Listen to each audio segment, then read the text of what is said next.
Skin brightening serum, anti ageing serum, hydrating serum, retinol serum, vitamin C serum. मतलब कि आप समझ सकते हैं ना कि सीरम की दुनिया इतनी बड़ी है कि अपने लिए सही सीरम का चुनाव करना एक बहुत टिपिकल चीज़ होती जा रही।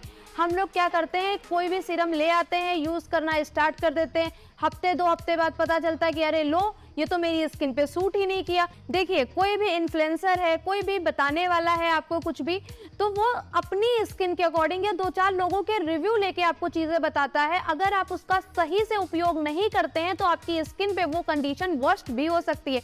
इसीलिए सीरम का चुनाव करते टाइम आपको बहुत ज़्यादा ध्यान देने की बातें ये हैं कि आप अपनी स्किन को जानकर, पहचान कर ही कोई चीज़ लाइए। जैसे कोई कपड़ा है, आप कपड़े खरीदने जाते हैं, उस दुकान पे बहुत सारे कलर के कपड़े, बहुत सारी डिजाइन के कपड़े आपको दिखते हैं ना, पर आप तो ये ध्यान रखते हैं कि ये कलर अच्छा मेरे पे अच्छा लगेगा, ये डिजाइन मेरे पे अच्छा लगेगा, ये साइज मुझे जा रहा है, उसी के अकॉर्डिंग कपड़े लेते हैं। तो वैसा ही हमारी स्किन के साथ है, आप अपनी स्किन को ध्यान में रख के कुछ बातें को नोट करके तब लीजिए एक अच्छा सीरम, क्योंकि सीरम जो है आपकी सेकेंड लेयर तक पेनिट्रेट होता है। मतलब कि सीरम आपने लगाया और आपकी स्किन की सेकेंड लेयर तक वो जाता है, तो इसीलिए एक अच्छा सीरम आपकी स्किन को बहुत ज़्यादा हेल्दी कर सकता है। वैसे ही अगर आपके सीरम का चुनाव गलत है तो वही सीरम आपकी स्किन को खराब भी कर सकता है। तो आज हम इसी टॉपिक पे बात करेंगे कि कैसे एक अच्छे सीरम का चुनाव करें अपनी स्किन के अकॉर्डिंग, अपनी एज के अकॉर्डिंग, अपनी स्किन की प्रॉब्लम्स के अकॉर्डिंग। बहुत ध्यान से देखिएगा, आज आपके सीरम की सारी प्रॉब्लम्स को मैं सॉल्व करने की पूरी कोशिश करूंगी। तो welcome back to my YouTube channel, जहां आपको मिलते हैं ढेर सारे प्रोडक्ट्स के रिव्यू, ढेर सारी जानकारी, होम रेमेडीज, और मुझे मिलता है आपका बहुत सारा प्यार। तो आज उसी प्यार के लिए आपको सीरम का एक नॉलेज देने के लिए मैं लेके आई हूँ एक बहुत बढ़िया सा वीडियो, बहुत अच्छा सा वीडियो, जिसमें आपको पता चलेगा सीरम का यूज कब, कैसे, क्यों और कौन सा सीरम आपके लिए बेस्ट है। तो हम आज बात करेंगे पॉइंट वाइज कि अब पहला पॉइंट हमारा ये है कि सीरम किस एज से स्टार्ट करना चाहिए। तो सबसे जो सही एज है सीरम स्टार्ट करने की वो 20 से 25 साल। अगर आप 20 से 25 साल की एज में हैं तो आप सीरम का यूज स्टार्ट कर सकते हैं, आप अपनी स्किन केयर में सीरम ऐड कर सकते हैं। बट अगर आपकी एज 30 प्लस है, मतलब आप 30 पहुंच चुके हैं, 30 प्लस है, तो आप सीरम अवॉइड नहीं कर सकते हैं। तब सीरम आपके लिए बहुत ज़रूरी हिस्सा बन जाएगा आपकी स्किन केयर रूटीन का। होता यह है कि सीरम का एक चुनाव होना बहुत ज़रूरी है, उसके लिए एज फैक्टर बहुत मैटर करता है। अगर आपकी एज 20 से 25 साल है तो आप कौन सा सीरम यूज़ करेंगे, अब अगर एज 30 प्लस हो गई है तो कौन सा सीरम यूज़ करेंगे, हम इस पे भी बात करेंगे। तो अब हम आप लोगों को पता चल गया, अगर आप 20 साल के हैं तो आप सीरम अपनी स्किन केयर रूटीन में ऐड कर सकते हैं। सेम वैसे ही अगर आप 30 साल के हो गए हैं तो आपका जरूरी हो गया है सीरम। तो आप जो है अब ध्यान दीजिए कि आपको कब और कैसे सीरम यूज करना है। सबसे पहले हम बात करेंगे अपनी स्किन के टाइप के अकॉर्डिंग। जैसे कि मेरा स्किन टाइप ऑयली है, वैसे ही बेसिक स्किन टाइप होते हैं 3, ऑयली, ड्राई, कॉम्बिनेशन। तो ऑयली स्किन वालों को ध्यान में रखना चाहिए कि वो जेल बेस्ड सीरम यूज करें जो स्किन पे हैवी ना लगे, ग्लॉसी ना लगे। उसके लिए बेस्ट ऑप्शन है नियासिनामाइड सीरम।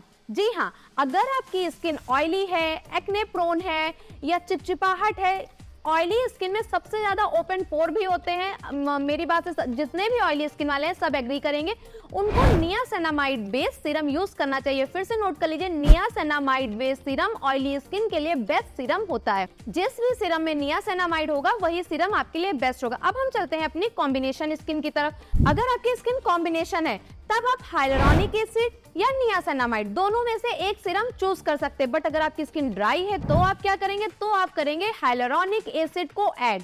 हाइलुरोनिक एसिड जो है आपकी स्किन को मॉइस्चराइज करता है, आपकी स्किन का जो मॉइस्चर है, जो ऑयल है, उसको लॉक करेगा। जो इरिटेशन होती है ड्राई स्किन वालों को, जो इचीनेस होती है, जो ड्राई सा उनको फील होता रहता है, हाइलुरोनिक एसिड का जब आप सीरम यूज करेंगे तो वो पूरी प्रॉब्लम पूरी तरह से गायब हो जाएगी।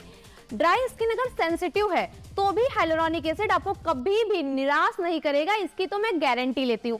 तो अगर आपकी ऑयली स्किन है तो आप नियासिनामाइड, अगर आपकी स्किन ड्राई है तो आप हाइलुरोनिक एसिड का सीरम चूज कर सकते हैं। अगर स्किन आपकी कॉम्बिनेशन है तो जो भी पार्ट कॉम्बिनेशन स्किन में ज्यादा होगा, जैसे अगर आपका टी जोन ऑयली है तो आप जाएंगे नियासिनामाइड की तरफ। अगर आपको चिपचिपाहट यहाँ भी फील होती है तो आप जाएंगे हाइलुरोनिक एसिड के साथ। आप समझ गए।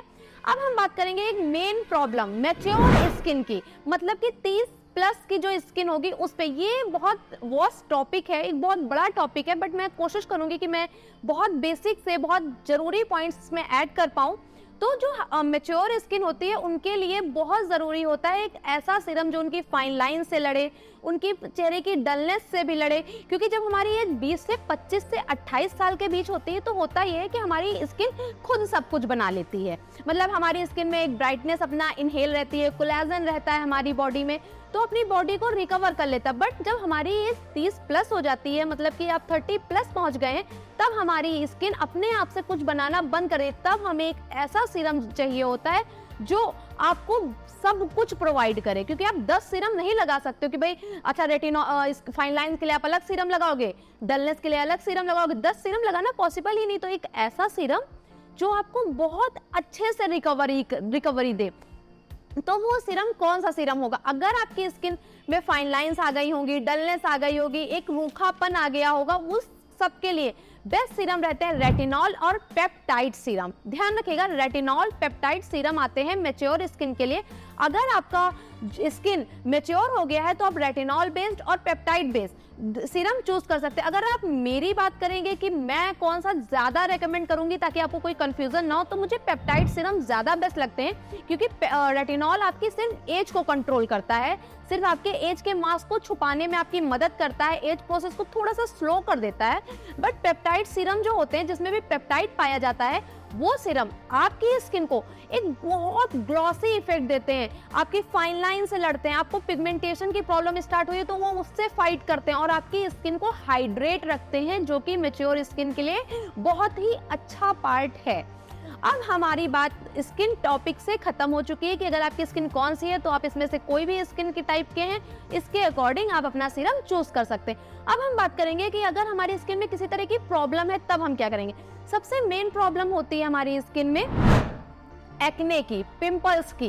जैसे मैंने प्लिक्स का जब वीडियो डाला तो मैंने देखा उसमें कि बहुत सारे लोग बहुत प्रॉब्लम में हैं एक्ने और पिंपल्स को लेकर के, और उनको कुछ लोगों को वो सीरम बहुत अच्छे से इफेक्ट डाल रहा है, अच्छे से फायदा कर रहा है, कुछ लोगों को नुकसान भी कर रहा है। होता यह है जब हम अच्छा चुनाव नहीं करते हैं तब हमारे साथ ऐसा होता है। अगर आपकी स्किन एक्ने वाली है और तो आप कोई एक ऐसा सीरम चूज करिए जिसमें टी ट्री ऑयल या नियासिनामाइड है। जैसे कि नियासिनामाइड होगा, टी ट्री ऑयल होगा, ये एक्ने से फाइट करने के लिए एक बहुत अच्छा एजेंट माना जाता है। इसके साथ साथ मैं आपको एक चीज और ऐड करूंगी, उसके साथ जब आप ये सीरम स्टार्ट करेंगे अपनी स्किन केयर रूटीन में, तो सबसे इंपॉर्टेंट जो चीज है वो ये है, आप सारा स्किन केयर स्टॉप कर देंगे। आप इसको एज अ ट्रीटमेंट लेंगे, उसको यूज करेंगे सुबह और शाम। पहले आपको 5 दिन तक सिर्फ शाम को लगाना है, फिर जब आप देखेंगे कि मुझे इफेक्ट डालना है तो आप दोनों टाइम यूज करिए, अपना मॉइस्चराइजर, अपना क्लिंजर। इसके सिवा आप कोई सीरम नहीं यूज करेंगे। विटामिन सी सीरम को आपको पूरी तरह से अवॉइड करना है अगर आपको एक्टिव एक्ने है। अगर आप इन बातों का ध्यान रखेंगे तो बहुत अच्छे से आपके एक्ने हील हो जाएंगे, रिकवर हो जाएंगे और उनके मार्क्स भी नहीं आएंगे। अब हम बात करते हैं, ये हो गई हमारी बात एक सीरम पे, लेकिन एक नाइट केयर में क्या हम कोई अलग सीरम यूज कर सकते? क्या विटामिन सी सीरम हमारे लिए बेस्ट है? ये हर इंसान का क्वेश्चन है, हम उसको आज बहुत अच्छे से सॉल्व करेंगे।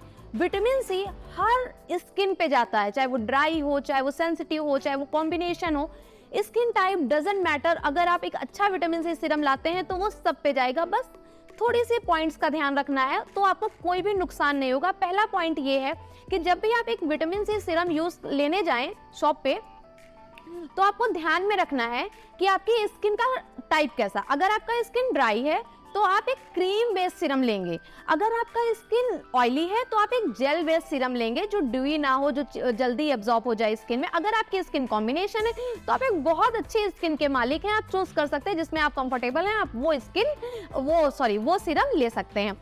अब हम आएंगे कि किसे सीरम ये यूज नहीं करना है। जिसको भी एक्टिव एक्ने की प्रॉब्लम है, मतलब कि पिंपल बड़ा है, रेड है, बड़े बड़े पिंपल्स है, उनको ये सीरम यूज नहीं करना है, क्योंकि विटामिन सी रिएक्ट करता है। और हमेशा विटामिन सी नाइट में यूज करना है। मोस्ट इंपॉर्टेंट थिंग, जब आप अपनी एक नाइट केयर रूटीन को विटामिन सी में नाइट केयर रूटीन में एक विटामिन सी सीरम ऐड करते हैं तो आप ये चीज ध्यान में रखेंगे कि वो आपकी स्किन को हील करेगा। विटामिन सी एक बहुत अच्छा ऑप्शन, बहुत अच्छा सोर्स होता है जो आपकी स्किन को हील करने के काम आता है। आप लोगों को पता है कि सोते टाइम, सबको पता है कि सोते टाइम हमारी सेल्स डेवलप होती है, हमारी स्किन बहुत जल्दी हील होती है, हमारी स्किन अपने आप को हील करती है, अपने आप को प्रोटेक्ट करती है। तो हम उसको जब विटामिन सी जैसी अच्छा बेनिफिट वाला सीरम देंगे तो वो और जल्दी रिकवर करेगी, और जल्दी सेल्स डेवलप करेगी, और विटामिन आपकी पिगमेंटेशन से लड़ेगी, आपकी फाइन लाइंस से लड़ेगी, आपकी रिंकल से लड़ाई करेगी।